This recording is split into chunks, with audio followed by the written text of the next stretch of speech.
भूमिका बहुत बार निभाई है। संकट मोचक है ना। ब्रेक के बाद आपका एक बार फिर से स्वागत है। महेश जोशी जी, आप राजधानी के हवा महल विधानसभा क्षेत्र का प्रतिनिधित्व करते हैं जी। बहुत ही महत्वपूर्ण विधानसभा क्षेत्र है, जहां जयपुर का हेरिटेज नगर निगम क्षेत्र भी आपके उसी क्षेत्र में आता है। यहाँ पर स्मार्ट सिटी प्रोजेक्ट भी हैं और हमने भी हाल ही में देखा है कि पौंड्रिक पार्क में पार्किंग के मुद्दे को लेकर के काफ़ी विरोध भी हुआ था, काफ़ी विवाद भी हुआ था। तो विकास और विरासत के बीच में जो ये बैलेंस है ये आपके क्षेत्र में, इसको आप कितनी बड़ी चुनौती के तौर पर देखते हैं? देखिए, विकास और हेरिटेज, इन चुनौतियों से ज़्यादा बड़ी एक चुनौती राजनीतिक है।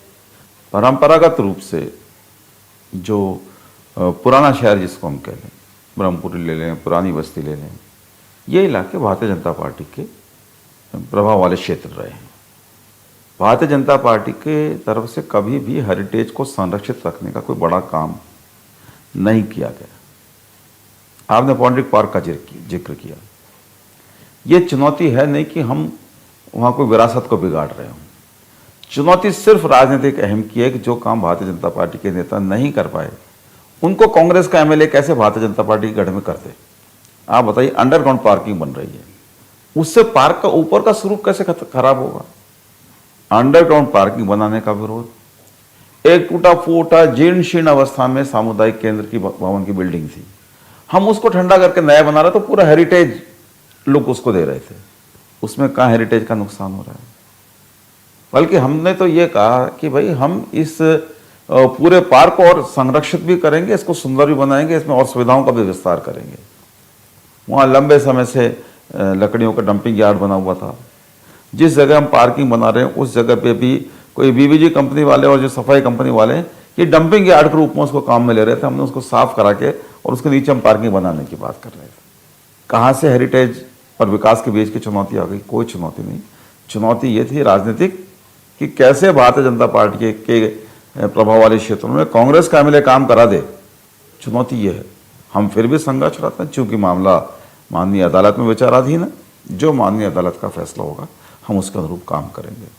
इतना काम हमने कराया है, हवा महल विधानसभा क्षेत्र में कर लें, पूरे जयपुर में कर लें, जितना भारतीय जनता पार्टी के लोग कभी सोच नहीं सकते। मेरा अभी भी दावा है, कोई क्षेत्र हो, ग्रेटर हो, हेरिटेज हो, पूरा जयपुर है। पूरे जयपुर में भूले भटके किसी काम पे अगर शिलान्यास की और लोकार्पण की दोनों मोहर अगर भारतीय जनता पार्टी की, तो आश्चर्य होगा। एक या दोनों मोहर कांग्रेस गवर्नमेंट्स की हैं। या तो शिलान्यास कांग्रेस ने कराया होगा, या लोकार्पण कांग्रेस ने किया होगा, या शिलान्यास और लोकार्पण दोनों काम कांग्रेस ने किए होंगे।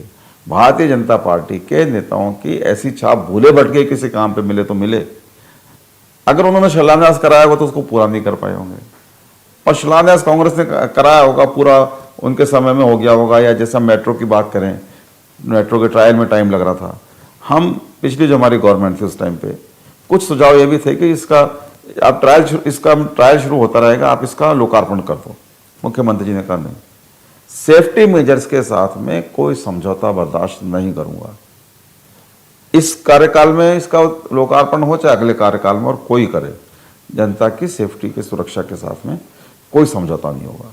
तो कोई किसी भी काम पे दोनों मोहर भारतीय जनता पार्टी की भूले भटके हो तो मुझे याद नहीं पड़ती, लेकिन संभवतः शायद ना हो।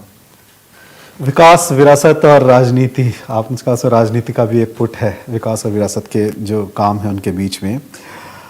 तो हेरिटेज, जिसमें जयपुर हेरिटेज नगर निगम, ये आपके क्षेत्र से सीधा जुड़ा हुआ है। यहाँ पर कांग्रेस ने जो बहुमत का जो आंकड़ा जुटाया उसमें निर्दलियों का बहुत बड़ा रोल भी है। अब उनकी शिकायत है कि यहाँ पर अभी तक जो कमेटियाँ हैं उनका गठन नहीं हुआ है। क्या वजह है? कमेटियों के कुछ मुद्दे थे।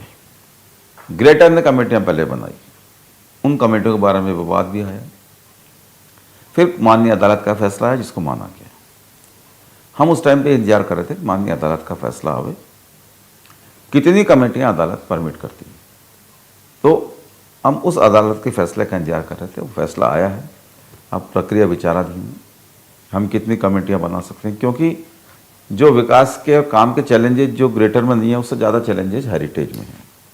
जैसा आपने खुद कहा, आपको हेरिटेज को संरक्षित भी रखना है, हमको विकास भी कराना है, हमको लोगों की भावनाओं का भी ख्याल रखना है। तो हमारी कोशिश ये भी है कि अगर हमको गवर्नमेंट कुछ परमिट करे तो हम कुछ ऐसी कमेटियां भी बना सकें जो जिससे ये लगे कि हम हेरिटेज को भी अक्षुण्ण रखने के लिए नगर निगम प्रयासरत है। तो ये कुछ जल्दी ही ये सब फैसले हो जाएंगे और कमेटियां बन जाएंगी। जहाँ तक निर्दलियों की बात है, निर्दलियों के सहयोग से हम लोग, निर्दलियों को हमने सहयोग लिया, हम उनका भी मान सम्मान की रक्षा करेंगे कि हम जितने मैं सालों की बात तो नहीं करता, लेकिन अधिक से अधिक जो निर्दलीय हैं उनको भी अकोमोडेट करने की कोशिश की जाएगी और निर्दलियों के साथ में कोई भेदभाव नहीं किया जाएगा। उनको जो उन्होंने समर्थन हमें दिया है उन्हें भी उतने ही इम्पोर्टेंस मिलेगी जितने कांग्रेस के सामान्य पार्षदों को मिली। जी अच्छा, निर्दलियों के समर्थन पे एक बात है कि राज्य की सरकार हो या हेरिटेज नगर निगम हो, दोनों की स्थिति कमोबेश एक सी नज़र आती है, जिसमें बहुमत जुटाने के लिए निर्दलियों का सहारा, उनका समर्थन लिया हुआ है। हमने स्टेट लेवल पे ये भी देखा है कि जो निर्दलीय जो जिन्होंने निर्दलियों ने जो समर्थन दिया है, वो लोग कई बार अपने कामों के लिए, अपने फेवर के लिए वो प्रेशर क्रिएट करते हैं। तो इनकी जो अपनी उम्मीदें और इनकी अपनी मांगे होती हैं, उनको आप किस तरह से देखते हैं? मैं इस मामले में बहुत सौभाग्यशाली हूँ। आज तक मुझ पर किसी भी प्रकार से किसी ने भी, किसी धर्म का हो, किसी वर्ग का हो, किसी जाति का हो, किसी पार्टी का हो, मेरे पे गलत काम करने का प्रेशर आज तक किसी ने नहीं बनाया, क्योंकि मैंने ये तय कर रखा है कि मुझे अपने कामों में न्याय को प्रमुखता देनी है। मैंने आज तक पुलिस में ये नहीं कहा कि भाई किसी के साथ अन्याय करो।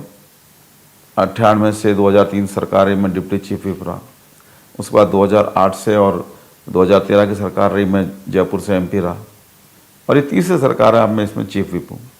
तीनों सरकारों में मेरी पार्टी की सरकारें और मेरा दखल रहा। उसके बावजूद भी मैंने आज तक किसी को अन्याय करने के लिए नहीं कहा। इसलिए वो प्रेशर, जिन प्रेशर्स की आप बात कर रहे हैं, मैं सौभाग्यशाली हूं कि इस तरह के प्रेशर मुझे नहीं झेलने पड़े। बहुत अच्छे तरीके से काम करने का मौका मिला है। मैं भगवान का भी इस मामले में आभारी हूँ, कृतज्ञता ज्ञापित करता हूँ, और जनता की भी के प्रति भी मैं आभार प्रकट करता हूँ कि मेरे को कभी किसी तरीके से कोई गलत दबाव झेलने का मेरे को ऐसा मौका नहीं मिला जिसमें मैं समझूं मेरे को क्या करना है। मैं बहुत सौभाग्यशाली मानता हूँ अपने आप को। आप सौभाग्यशाली हैं, पार्टी भी सौभाग्यशाली होगी आपको लेकर के, और आपका आभार होती है कि आप कई बार पार्टी के संकट मोचक की भूमिका में नजर आए हैं। उस पर अपन बात करेंगे एक छोटे से ब्रेक के बाद। तो यहाँ रुकते हैं एक छोटे से ब्रेक के लिए। महेश जोशी जी से बातचीत का सिलसिला जारी रहेगा।